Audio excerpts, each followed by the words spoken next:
Hey, what's up, everybody? Today's episode is with Zack Kram, who invests in my local market. We talk about some wholesaling and creative financing because he's got some pretty cool creative financing stories. Definitely stay tuned. If this is your first time joining us, thanks for coming to the community. If not, welcome back. Either way, go to www.frommilitarytomillionaire.com/podcast to check out the show notes. Be sure to rate the show and relax and enjoy it. You're listening to the Military Millionaire Podcast, a show about real estate investing for the working class. Stay tuned as we explore ways to help you improve your finances, build wealth through real estate, and become a person that is worth knowing.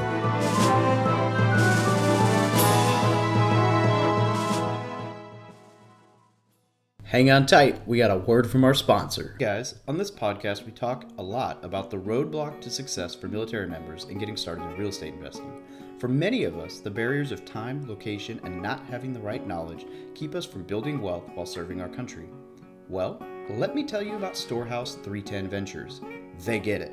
Storehouse 310 Ventures is owned by two active duty naval officers that love to make investing fun, lucrative, and have a passion for education, theirs and yours alike. They offer full turnkey rental properties in a market where the numbers make sense, Milwaukee, Wisconsin. Yes, Milwaukee, home to the almost 2018 division titled Milwaukee Brewers, the well-known Miller Brewing Company, and a lot of delicious cheese. Storehouse 310's properties are fully renovated, leased, and have property management in place. Through their rigorous analysis and selection process, they do everything possible to ensure each rental property meets their high standards and offers fantastic returns. Storehouse 310s allows you to invest with confidence while you are living out of state. They have a network of lenders, insurance companies, contractors, a title company, and much more to serve you all along the way. There is absolutely no reason not to get started when you have the right teams and system in place. David and Stu, the owners of Storehouse 310, have been investing themselves for over 15 years. They are on a mission to help as many active duty, reserves, and military veterans create financial freedom through the power of real estate investing. They are honest, transparent, and they prioritize service and giving. They have even committed to give the first 10% of their profits to partner nonprofit organizations that support veteran causes. For more information about their program, send an email to podcast@storehouse310turnkey.com. Again, that is podcast@storehouse310turnkey.com. Tell David and Stu you heard about them through the Military Millionaire Podcast, and they will get you going down the right path. Hey, what's up, everybody? I'm here with Zack Kram, who has been in the National Guard for about 7 years. So Zack and I know each other through a couple of different ways, but mainly because he's searchable online in my market, and I ended up on his buyer's list for properties and a couple other different – we've had some conversations about this, that, and the other, and I decided that I know he's doing a lot in my market, so I should have him on the podcast. So Zack, welcome. Tell us a little bit about yourself. Hey, thanks for having me. So I've been in real estate for a while. I got a start back in 2000. My mom was a real estate broker, and I quit high school, and basically I was sitting on the couch being a bum, and she decided that she was tired of me sitting on the couch, so she bought me the real estate course.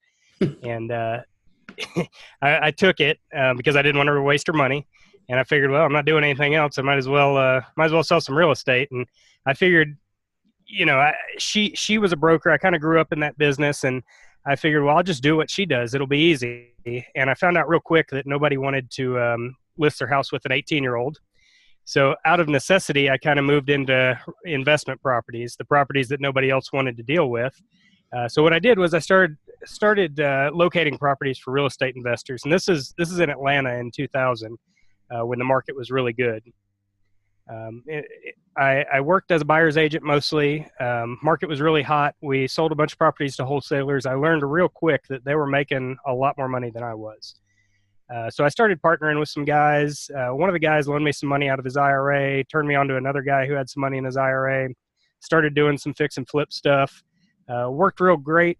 It worked great until 2000, I think it was 2005, when FHA changed the seasoning laws and required the seller to own the property for 12 months before they would loan on it. And being that I was using 6 and 9 month loans, pretty well put me out of business. So got out of real estate for some years, went and worked in the family business, did some other stuff, kind of did a few real estate deals here and there on the side, just whenever I could over the years. 2008 hit. The family business didn't do so hot in 2008, so decided to go back to school, moved to the Springfield area, started going to school, joined the military, partly for the education benefits, but also because it's something I always wanted to do. 2000 and I think it was 15 or 16, told my wife, hey, we're gonna start buying some real estate. I made a bunch of money a long time ago. I know how to do it. Let's do it again. At the time, we were broke, living in a little not so nice apartment in Springfield, and I think she thought I was crazy because we couldn't afford to even buy herself a house, much less to buy investment real estate. But I don't know. Somehow we managed to do it. Since then, she left her job a while back and went full time into real estate. And over the course of years, I graduated from school and got a pretty good job. And after she went full time, things really took off, and I was able to quit my job and go full time the end of last year.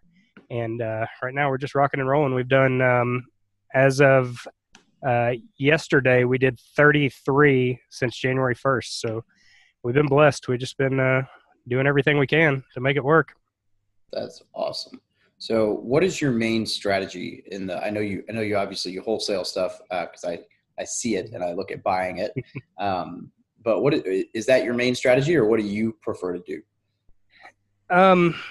So I like wholesales. I really do. I enjoy it. I'm not a big fan of rehabs. Now, with that said, I've got 3 of them going on right now, and I'm about to start 3 more. We do rehabs because sometimes we're not able to wholesale properties for whatever reason, and we end up buying it and keeping it for ourselves, or the deal just doesn't make sense as a wholesale. But it does make sense as a rehab. So, we rehab properties, we wholesale properties as well. I'd say probably, 60% of what we do is wholesale. Maybe out of what's left, that other 40%, maybe 20% is rehabs and 20% is buy and hold stuff. So we really do a little bit of everything. I think the ultimate goal is really to move more into the buy and hold stuff, but we've got a pretty big marketing machine that is very expensive. So we gotta keep the wholesales and the rehabs going to keep the cash flow going, to keep the leads coming in. Awesome. Yeah, I see your websites all over the place. You've got 7 of them now? 6. We've got a ton. Yeah, you've got 6 or 7, yeah. Plus some landing pages. Which is, it works. It obviously works, which is awesome. That's huge. I need to get a little bit better at the online lead generation. It's the way of the future. We're all over the place with our marketing. We do everything that we can, and we keep trying new stuff and figuring out what works and what doesn't, and trying to really hone in on what works and do away with what doesn't. The problem is even the stuff that doesn't work so well, it'll produce leads here and there. So I just kind of keep doing what we're doing and try to find leads every which way. Yep, absolutely. Okay, so kind of wanted to touch, we talked about it before we started recording, on creative financing a little bit, because I know, that's, yep. I've used that a little bit, and I know you're good at it. In fact, I want to say that one of the conversations we had at one point was me talking to you about financing, because you kind of run hard money on the side, right? Or we do, yeah. Yeah, okay. So I do. My mind. That's good. Yeah, I do. That's correct. So we do some hard money brokering as well. I don't do a whole lot of it. It's a very small part of our business. It's something that we're really wanting to grow. Talking to a couple of people right now that we're looking at taking on as partners to really focus on the hard money brokering stuff. That's kind of grown out of necessity. And what I mean by that is, we've been really successful at locating private money and putting together creative financing deals. But a lot of times with our wholesale stuff, we have people that, would like to buy our properties, but maybe don't have access to capital as freely. So I think the natural progression is that we've kind of said, well, how can we put a deal together where they can finance it, we can make a little bit of money off the financing, and then we can also wholesale on the property as well. So it's kind of grown that way. And that is going to be one of our next big pushes, is really focusing on the hard money brokering side. But as of right now, we're doing a lot of stuff with private lenders. So we've been really fortunate to be able to raise a lot of capital. When we first started in the business a few years ago, I did what everybody does. I went to my friends and family, circle of influence, and said, I need money because I want to buy real estate, and there's all these great deals out there. And most of them said, yeah, that sounds great. We're not interested. So I've been pretty involved in the local real estate investor group, and we met some private lenders there. Actually had a guy that we've done multiple deals with that contacted me off Craigslist. We've done some stuff with some people that I met on Facebook who've provided money out of their IRA. So, we try to raise capital wherever we can. One of the things that we've done that's worked really well for us, and we're on our fourth deal right now like this. So I got a buddy that I knew from an old job that wanted to get started in real estate. Didn't know a whole lot about it, but has great credit. A little bit of savings, but has really good credit, and had a good relationship with a local bank. So what we've done is I've used a private lender to purchase the property. So we'll buy the property. We'll make an offer and say, hey, we can close immediately within 7 days or whatever. We'll buy the property with private money. He'll go to the bank and then get a conventional loan with money for repairs, refi out, pay the private lender off, and then we run the rehab and kind of split the deal from there. So we're using his credit, private lender's money, and my knowledge of the market and lead generation to kind of put the deal together and make everybody happy. That's pretty cool. Yeah. Would you say that's one of your more creative methods, or are there any other fun ones you've messed with? That was a good one. So I'll give you another deal. We actually just did this deal, I believe it was 2 weeks ago. So we had a family contact us about a property or rural property that was pretty far from where we're at. And they said, grandma's going into a nursing home and she owes $3,500 in bills and we need to sell her house. Her house is paid for. We don't want a bunch of cash from the house because it'll affect her ability to get care. So we just want the $3,500. So, the house didn't need a whole lot of work. It needed a lot of landscaping and cleaning. Well, I've got another buddy of mine who we've been talking to about real estate. He's actually a real estate agent, wants to get into some buy and hold stuff, some rental properties. Didn't have a whole lot of cash and kind of had some credit issues in the past, so couldn't get conventional financing. So what we did was I agreed to purchase the house for $3,500. I sent it out as a wholesale deal initially. Had a little bit of interest, but got to talking to my buddy about it. And I said, look, this property, it's cheap. It doesn't need a lot of work. It'll cash flow well. You should be able to get in there, clean it up for $1,000, $2,000 and, rent it out for $450. I'll sell it to you for 10 grand. And what I'll do is I'll do $2,000 down and then, $8,000, the $8,000 balance at, I don't remember what the interest rate was high over 20 years. So his payments came out to $88 a month. So he needed $2,000 to make the deal happen. I needed another $2,000 to cover the other $1,500 plus the $500 or so in closing costs. I got another buddy of mine who I know from the National Guard that wanted to get involved in real estate investing. And I went to him and I said, look, I've got a deal for you. If you want to loan me $2,000, I will pay you, I think I offered him 18% interest for 2 years. It came out to about $50 a month that I'm going to pay him. So he wired $2,000 to the title company. My other buddy brought $2,000 as a down payment. So I created two notes. One note from me to my buddy that loaned me $2,000. I pay him $50 a month for 5 years. And then the other note that I created where the guy that's buying the house is paying me $88 a month for 20 years. So everybody won. I was able to buy the house with no money. I created two notes, one going in, one going out, 20 years worth of positive cash flow. My buddy got a nice rental house for $2,000 down that he can rent for $400 a month. My other buddy is now a real estate investor. He's a lender, and he was able to do it with $2,000. The family got what they wanted for the house and were able to walk away. So that one was pretty creative, I thought. Yeah, that's really cool. I like that. And, a lot of people don't. So when people think creative financing, they think seller financing, hard money, private money, but a lot of times people don't realize that legitimately, as long as you're not, getting gifted money that's larger than the IRS will allow you to get gifted, or doing something really shady, there's basically no limit to what you can do. As long as everybody's on board with it, you can do anything you want to finance a property, which is cool because, where I'm stationed right now in Hawaii, that doesn't happen because nobody can afford to play the, we'll give you $600,000 cash and then you pay us $40,000 a month for the next, no. But but that's really cool to hear that you're doing that out there where, I mean, you legitimately didn't pay a penny for a property and you're making what, $33 a month for the next 5 years and then $88 a month for the 15 years after that. That's Exactly. Cool. Yeah. That was a fun deal all the way around because everybody really won in that deal. And I think that's why we've been so successful, because we don't just focus on one method. Not, it's not always just wholesales or just rehabs or, conventional loans to buy rental properties. I mean, we do whatever we can do to put a deal together that's a win-win for everybody. I mean, we'll figure out a way to make it work if there's money to be made there. Yeah, that's cool. Yeah, I know I've seen a couple of your properties and my wife has had to be like, no, you're saving capital, go away. So it's only a matter of time. So another really cool deal that we did, actually it was our first one, our first rental property when we opened up this company back in 2016. When I was broke and had no money, I found a property on Craigslist that some people, they posted the property for sale and they were offering owner financing. So I called them.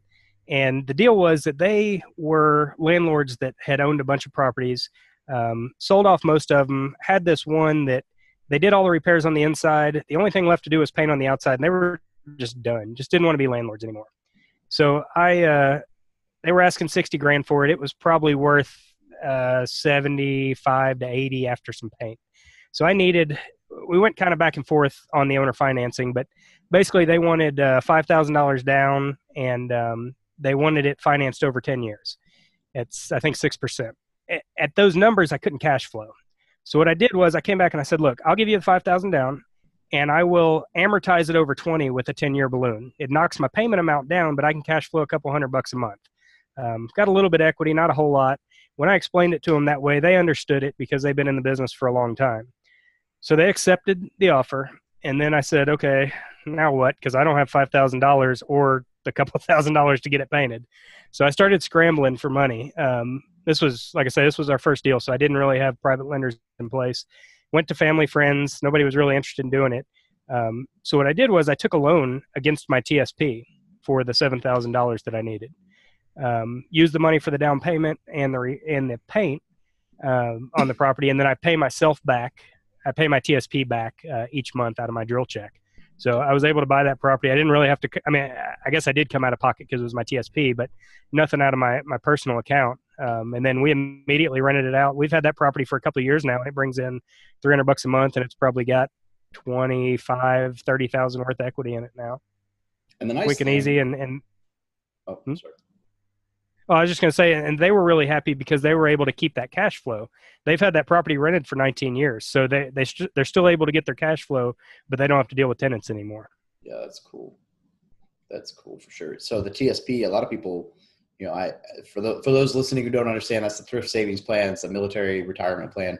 I think that's cool. So I have this goal, and a lot of my buddies are like, well, why are you pumping money into your TSP right now if you're investing in real estate? And the answer is I have an arbitrary number that I want to reach, because you can pull 25 or 50% of your TSP out.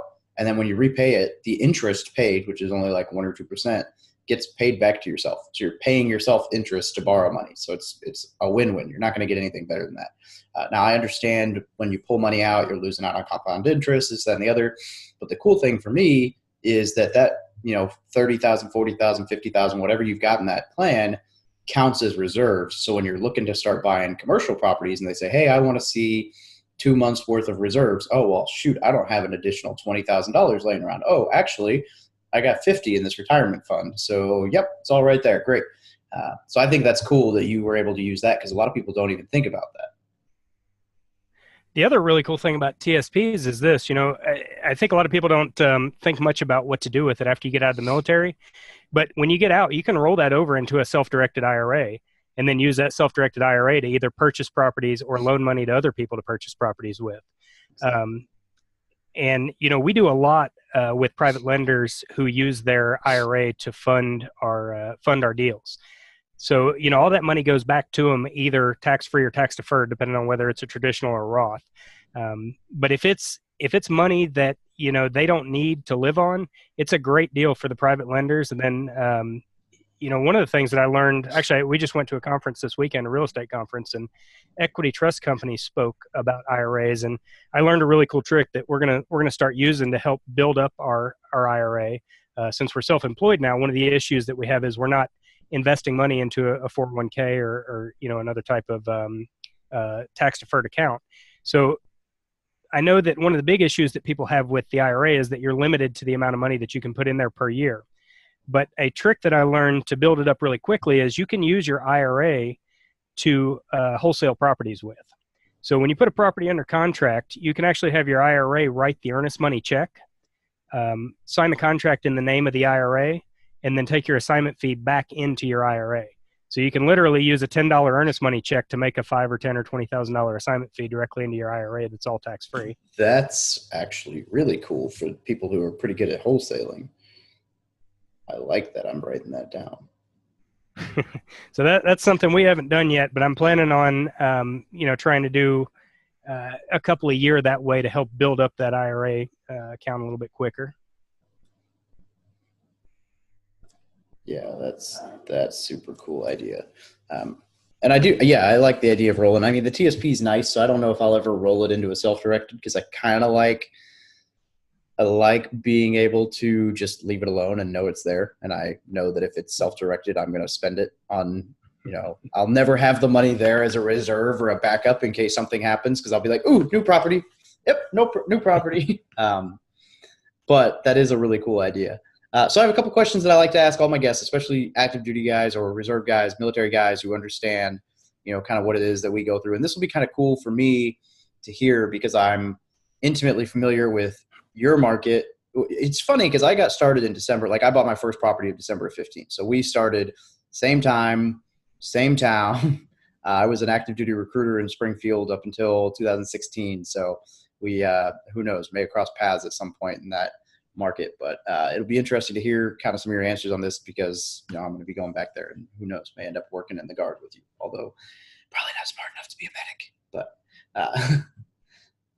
so I like to ask if an E1, E2 was to walk up to you asking for advice, you only had a few minutes to give them your best tip, what would it be?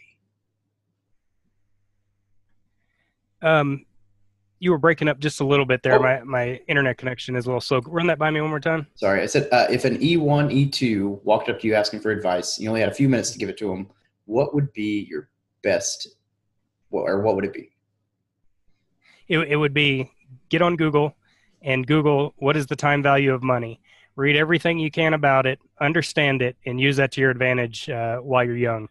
That means take action, get started now. That's funny. I'm just sent it to my editor, an article on the velocity of money and opportunity cost because it is huge. I like that. And you're absolutely right because even if you only invest $100, when you're 18 every month and you don't know what you're doing with it, if it's earning some kind of interest, it'll be worth so much more than if you invest double that once you hit 30 or whatever, right? I did the math not too long ago because I was kind of an idiot with my TSP. Like I had one, but I left it all in the G fund and never earned any interest on any of my money.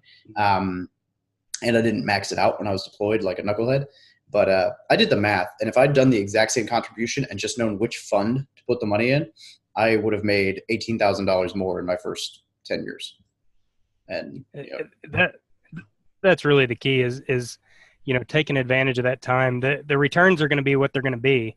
But the difference between getting started now or getting started 10 years down the road can be huge amounts of money. Yeah, exactly. All right. What is one thing that you wish the military had taught you about real estate investing or finances? Now, I always preface this that I don't necessarily think it's the military's job to teach you about, finance or real estate, but I think it's a fun question to ask. So I think that the military could do a better job of explaining the TSP to the soldiers. I was already interested in investing when I joined the military. So once they offered the TSP to me, I got on there, I started reading, I learned about the different funds and the G fund and, the life cycle funds. And I was pretty active in it. And I try to do a good job of teaching the younger soldiers about it. But I think that the military could definitely get better about that. I know that usually it's, these are your benefits.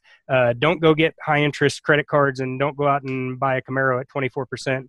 But you can also put some money into this retirement account, and that's really all I know about it. And they don't go into depth about it. So I think they do a really good job of teaching about predatory lending, but not such a great job about teaching about savings or investments. Seems somewhat typical of the military to focus on what not to do as opposed to what you could do. Not that that's necessarily a bad thing, because, they're helping people avoid the 30% interest. I think the record here on base, when I went through the Command Financial, they said they'd seen a Marine get a car with a 32% interest payment or something insane like that. I mean, it was enough that I was like, no, there's no way, and they're like, well, you can come, we can show you if you want. Like, we took screenshots and, redacted it. And like, nah, I believe you, but that's insane. That's huge on a depreciating asset. But, I know. Honestly, when it comes to appreciating assets in real estate, we pay crazy returns to our investors at times, especially when they take some type of equity percentage. A lot of times they end up with triple digit returns on our deals. Yeah. Yeah, it's huge, especially if it's not. Sorry. Well, and I think that knowing the difference between when you can pay, when you can pay those high returns on an investment, as opposed to when you need to look at how can I get the lowest interest rate possible when you're buying something like a depreciating asset like a car. And I think that a lot of soldiers, they just don't have that. And not just soldiers. I mean, I think people in general just don't have that education about good debt versus bad debt and how to structure it. Yeah. Or they just really want the car and they get emotional. So I completely understand. I mean, I was flipping through Craigslist 2 weeks ago, and I bought a car, in Springfield that I've never seen. But that being said, it was a good buy, great mileage, 6 years old, whatever. I knew what I was getting, and I had someone test drive it for me. But, I laugh because I tell people, I'm like, look, if I was able to buy this, from 4,000 miles away, sight unseen, you should be able to make a better decision than that when you're like physically able to touch the vehicle and ask questions about it. But it's just, you're right. They just don't know.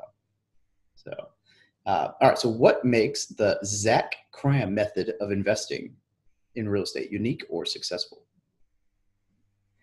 I think the big thing is that we're flexible. We do any type of deal that we can do that makes sense. We'll do it. We definitely don't just stick to one specific investing strategy. We'll look at properties that are really anywhere. If the numbers work, we'll look at any type of deal. If the numbers work, I think we're very good at, and I say we because this business is not just me. It's my wife is my partner as well. So, we're very good at engineering transactions, coming up with a way to make a deal out of something that a lot of other people may not have seen as a deal. Creativity goes a long way. This is one of the few professions where, that imagination that you had running wild as a kid may pay you handsomely. It's amazing what you can do when you stop thinking what's the phrase? Instead of saying, I can't, you'd say, how can I? And it's just huge. There's so many opportunities out there. Definitely. Right on. All right. So what is one resource, book course, website, whatever, that you would recommend to anyone looking to get started in real estate investing? So the one that I would recommend, it's probably a little bit different from what most people, I think, recommend, but I would say Invest in Debt by Jimmy Napier. The book is actually it's not about real estate. It's about investing in notes or discounting notes. With that said, I've never purchased a note, never sold a note, don't know a whole lot about note investing. But what the book does is it gives you a very good understanding of the time value of money and how changing one variable or a couple variables on a deal, how that affects the bottom line, both initially and over time. So, for me, when I first got started in real estate back in the early 2000s, the guy that loaned me money for my very first house, he loaned me money out of his self-directed IRA. We found a house. It was a pretty minimal rehab. I went to him. I said, I need this much money and I want to do these repairs. He said, okay, no problem. I'll loan you the money. We'll split the profits. But before we do anything, I want you to go buy a financial calculator and I want you to read this book. I want you to work every example in the book with a financial calculator. And when you get done, call me and I'll loan you the money. At the time, I thought, well, this dude's nuts, but okay, whatever. And by the time I got halfway through the book, I realized what what the point was. And that book has completely changed the way that I look at money in general. I'm going to have to read that because I'm very intrigued by the idea, and I'm sure it sounds like this kind of goes into that basically ways you can frame an offer to sound much more attractive based on what the other person needs. So if they need money up front, then you can say, hey, here's a down payment and we'll do a small payment later, or you can just tweak all kinds of stuff.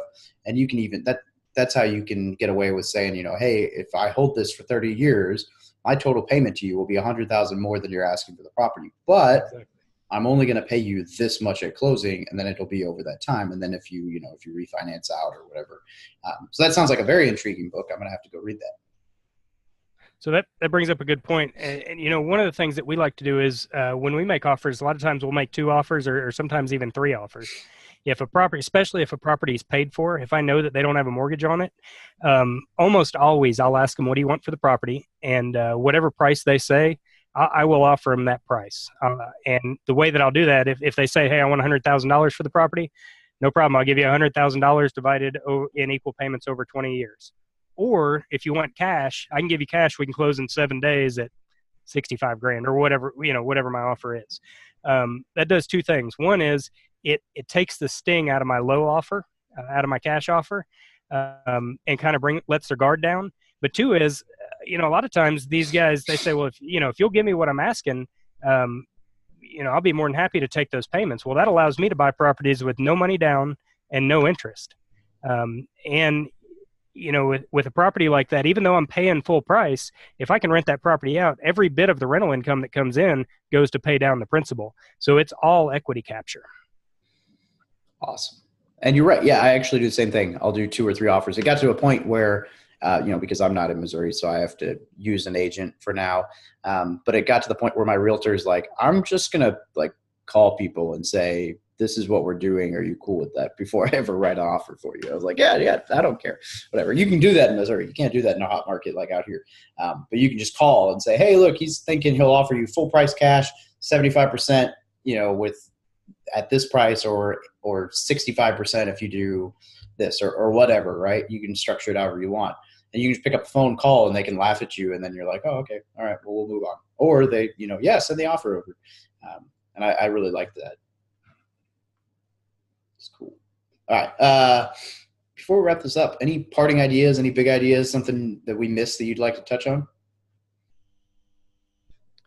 No, I guess the biggest thing that I would say is, one, just take action now. If you're somebody who's considering getting started in real estate or any type of investing, getting started now allows you to take advantage of that time value of money and get something going. And then the other part of that is be open to different ways to structure deals. There's a bunch of different ways to structure deals, and knowing all of your different options a lot of times will allow you to see a deal that you may have otherwise passed up or thought wasn't a deal initially.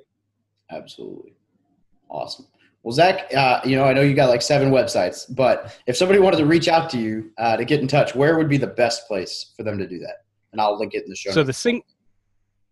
So the single best place to get us is on Facebook. So our Facebook page is it's facebook.com/Springfield Property Solutions MO. And then, of course, we got a bunch of other websites that they can go to from there. Property Solutions. All right, cool. I'll make sure I link to that down below. So awesome. Well, hey, Zach, I really appreciate you joining me today. And this was fun for me because it's, we could probably talk offline forever about the actual market because I don't run into a whole lot of people that invest in our area. And I usually try not to tell people where I invest because I don't want to run into too many people that invest in our area. But it's been fun because, I know your market, I know your numbers, and it's cool to hear how you're getting these deals because I see them flash up in my email and I'm like, ooh, so. Awesome. Well, hey, thanks for having me. I really appreciate it. Absolutely, brother. Have a good one. You too. Thank you. Thank you for listening to another episode about my journey from military to millionaire. If you liked it, be sure to visit FromMilitaryToMillionaire.com/podcast to subscribe to future podcasts. While you're there, we'd love for you to rate the show, give us a review on iTunes. Now get out there and take action.